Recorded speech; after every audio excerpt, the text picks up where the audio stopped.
ഗുരുർബ്രഹ്മാ ഗുരുർവിഷ്ണു ഗുരുർദേവോ മഹേശ്വരഃ ഗുരു സാക്ഷാത് പരം ബ്രഹ്മ തസ്മൈ ശ്രീ ഗുരവേ നമഃ. ഓം സദാശിവസമാരംഭാം ശങ്കരാചാര്യമധ്യമാം അസ്മദാചാര്യപര്യന്താം വന്ദേ ഗുരുപരമ്പരാം.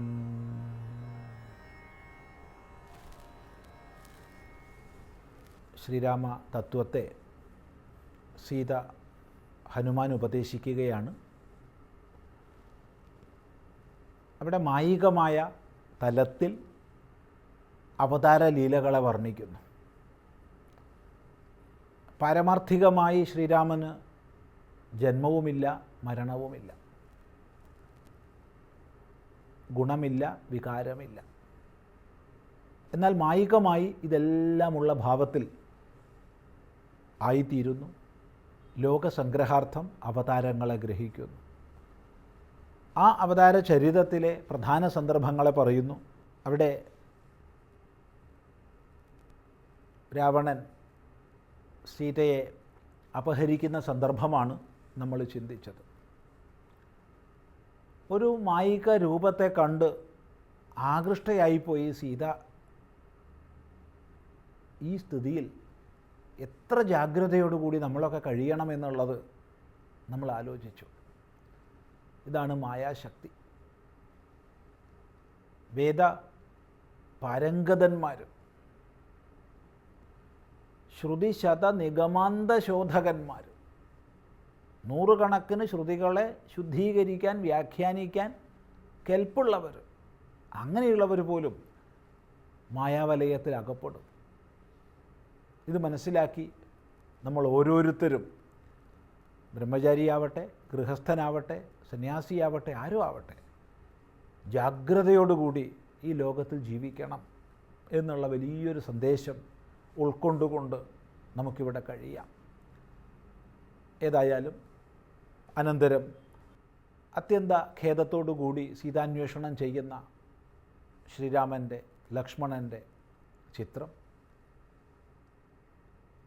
അതിൽ വിശേഷിച്ചും ജടായുവിന് മോക്ഷഗതിയെ നൽകിയത്, തുടർന്ന് സീതാന്വേഷണത്തിൻ്റെ ഭാഗമായി സഞ്ചരിക്കുന്ന ശ്രീരാമൻ ശബരിയുടെ അരികിലെത്തി ശബരിയുടെ ആതിഥ്യം സ്വീകരിച്ചത്. വിശേഷമായി ഇവിടെ ശബരിയുടെ പൂജയെ സ്വീകരിച്ചു. മോക്ഷദൻ അവളുടെ പൂജയും കൈക്കൊണ്ട് എന്നാണ് പറഞ്ഞിട്ടുള്ളത്. ഇത് വളരെ ശ്രദ്ധേയമായൊരാശയമാണ്. കാരണം രാമായണം എന്നൊക്കെ പറയുമ്പോൾ, അഥവാ സനാതനധർമ്മ ശാസ്ത്രങ്ങളെക്കുറിച്ച് പറയുമ്പോൾ, ഒരു പ്രകാരത്തിലും അവിടെ അധ്യാരോപിക്കാൻ പാടില്ലാത്ത ജാതീയമായ ഉച്ചനീചത്വ കൽപ്പനകളും മറ്റും പലരും കൊണ്ടുവരുന്നുണ്ട്. എന്തിനേറെ ഒരു അധസ്ഥിതനായിരുന്നു രാവണൻ. അധസ്ഥിതനായ രാവണനെ ഉയർന്ന ജാതിക്കാരനായ രാമൻ ഹിംസിച്ചു എന്ന് വരെ ഇക്കാലത്ത് പ്രസംഗിക്കുന്നവരുണ്ട്. സഹതപിക്കല്ലാതെ എന്ത് ചെയ്യാൻ പറ്റും? സാമവേദ പണ്ഡിതനാണ് രാവണൻ. സാമവേദ പണ്ഡിതനായ ബ്രാഹ്മണ ചിഹ്നങ്ങൾ ധരിച്ചവനാണ്, യജ്ഞോപവീതം തുടങ്ങിയ ധരിച്ചവനാണ് രാവണൻ. ചിന്തിക്കുക,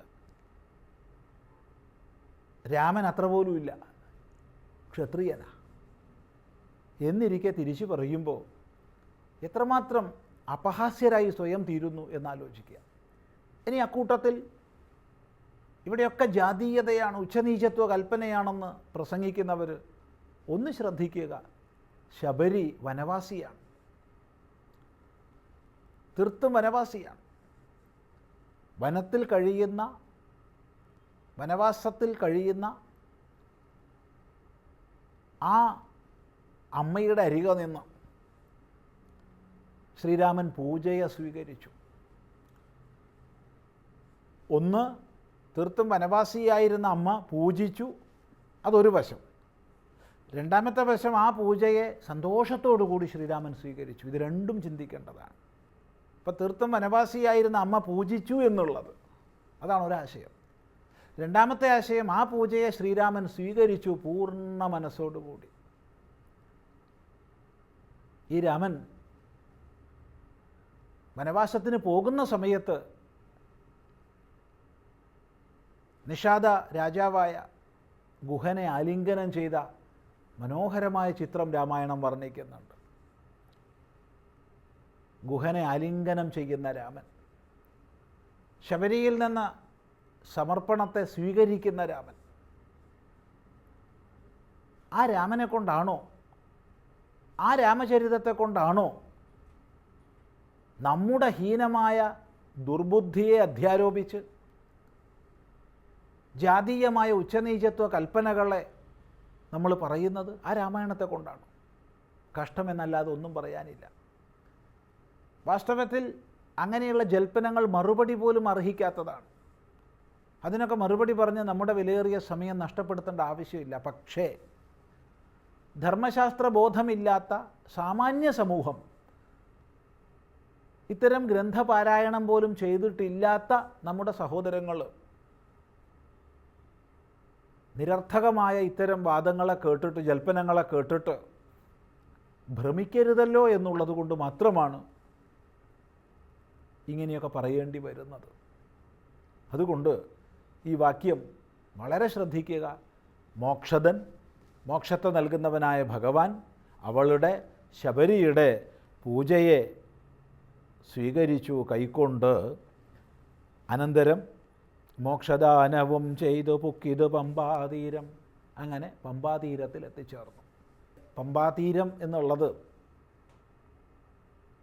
പമ്പാ നദിയുടെ തീരമാണെന്ന് പൊതുവെ നമ്മൾ മലയാളികൾ പറയും. എന്നാൽ അങ്ങനെയല്ല. അത് മഹാരാഷ്ട്രത്തിൽ ഗോവയുടെ അതിർത്തി പ്രദേശത്തുള്ള പമ്പാ സരസാണെന്ന് ആ പ്രദേശത്തുള്ളവർ പറയും. ഏതായാലും ഒന്നിൽ സംശയമില്ല, പഞ്ചവടിയിൽ നിന്ന് സീതാന്വേഷണം ചെയ്ത് തെക്കോട്ട് സഞ്ചരിച്ചിട്ടാണ് അവർ പമ്പാ സരസിലെത്തിയത്, പമ്പാ തീരത്തിലെത്തിയത് എന്നുള്ളതിന് യാതൊരു തർക്കവും ഇല്ല. അങ്ങനെ തത്ര കണ്ടിതു നിന്നെ, പിന്നെ നിന്നോടുകൂടി മിത്രനന്ദനായ സുഗ്രീവൻ തന്നെ കണ്ടു. മിത്രമായിരിപ്പൂതെന്ന് അന്യോന്യം സഖ്യം ചെയ്തു, ഭൃത്രാരിപുത്രനായ ബാലിയെ വധം ചെയ്തു. സീതാന്വേഷണം ചെയ്തു ദക്ഷിണ ജലധിയിൽ, സേതുബന്ധനം ലങ്കാമർദ്ദനം പിന്നെ ശേഷം. പുത്രമിത്രാമാത്യഭൃത്യാദികളോടും കൂടി യുദ്ധസന്നദ്ധനായ ശത്രുവം ദശാസ്യനെ ശസ്ത്രേണ വധം ചെയ്തു രക്ഷിച്ചു ലോകത്രയം. ഭക്തനാം വിഭീഷണൻ അഭിഷേകവും ചെയ്തു. സീതാന്വേഷണം ചെയ്തുകൊണ്ട് തെക്കോട്ട് ചരിക്കുന്നതായ രാമൻ നിന്നെ കണ്ടു, ഹനുമാനെ കണ്ടു.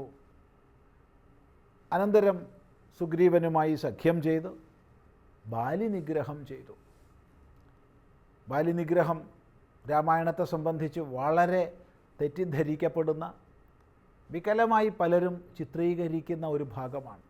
സാന്ദർഭികമായി അതുകൂടി മനസ്സിലാക്കിയിട്ട് വേണം നമുക്ക് മുന്നോട്ട് പോകാൻ. ഏതായാലും അല്പം വിസ്തൃതമായി പറയേണ്ടതായതുകൊണ്ട് നമുക്കത് അടുത്ത പ്രാവശ്യം ശ്രദ്ധിക്കാമെന്നാണ് വിചാരിക്കുന്നത്.